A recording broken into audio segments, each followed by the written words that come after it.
ఈ వెహికల్ వచ్చేసి TVS వీగో vehicle. దీనికి ఏంటంటే బెల్ట్ తెగిపోయింది.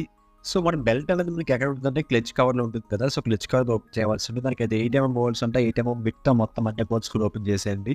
మనకి బెల్ట్ తెగిపోయింది ఎలా తెలుస్తుంది అంటే యాక్సిలరేటర్ వస్తే బండి అనేది స్మూత్గా రేజ్ అవుతుంది. సో అది ఇష్యూ అండి. ఆ రకంగా మనం తీసుకోవచ్చు బెల్ట్ తెగింది లేదన్నది.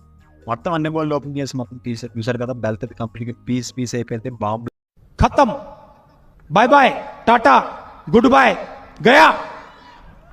కంప్లీట్గా మొత్తం పోయింది. మొత్తం బెల్ట్ తెగిపోయింది.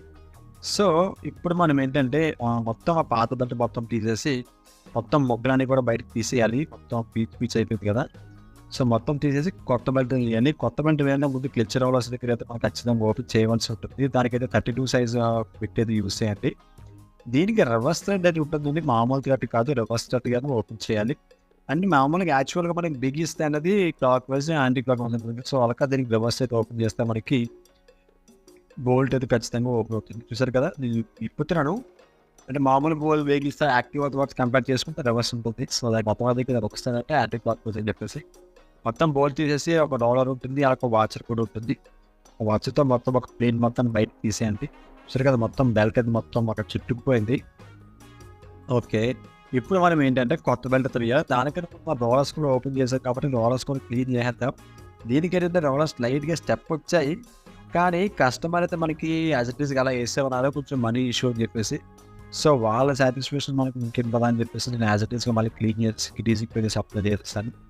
అలాగే లోపల ఉన్న మొత్తం అంతటి కూడా పీచ్ని తెగిపోయిన పాత బెల్ట్ ఒక ముక్కని తీసేసి రోలర్స్ కంపెనీ గ్రీజ్ అప్లై చేసేసి నేను కొత్త బెల్ట్ అయితే వేసేస్తున్నాను. దీనికి బెల్ట్ కూడా మనకి తక్కువ బడ్జెట్లో ఏమన్నారు కాబట్టి నేను రోలర్ కంపెనీ వాడుతున్నాను. రోలర్ కూడా దీనికి బెస్ట్ అండి. బ్యాండో తర్వాత రోలర్ కంపెనీ చాలా బాగుంటుంది. సో బెల్ట్ ఈ విధంగా అయితే మనం వేయవలసి ఉంటుంది. బ్యాక్ సైడ్ ఫ్రంట్ సైడ్ కూడా వేసేసిన తర్వాత మీకు ఫ్రంట్ ఏదైతే రోలర్స్ వేసేసి ప్లేట్ పెట్టేసి వాచర్ని అలాగే బుష్ పెట్టేసి టైట్ చేసండి. ఫుల్ టైట్ చేసండి. అవి జాగ్రత్తగా టైట్ చేయండి. స్లిప్ అయితే మళ్ళీ మీకు ఇంజూర్ అయ్యే ఛాన్సెస్ ఉంటాయి. అలాగే బోల్ట్ ఏమైనా స్లిప్ అయితే మనం చాలా పడాలి. కాప్టింగ్ షాఫ్ట్ గట్రా బిగించే బోల్ట్ కదా ఇది. సో ఏదైతే మనం ఫుల్ టైట్ అయితే చేసేసిన తర్వాత చెక్ చేయాలి ఒకసారి వెహికల్ బెల్ట్ కరెక్ట్గా ఉందా లేదా అని. అట్టగా ఉంటుంది.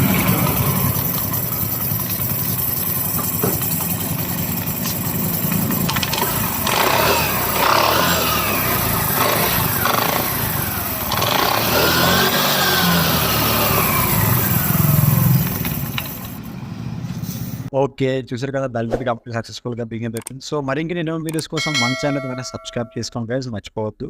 అలాగే మా షాప్కి మీరు విజిట్ చేయాలనుకుంటే గూగుల్ మ్యాప్లో క్రియేటివ్ వర్కర్స్ సెర్చ్ చేస్తాం, షాప్కి ఇచ్చేవచ్చు గైస్.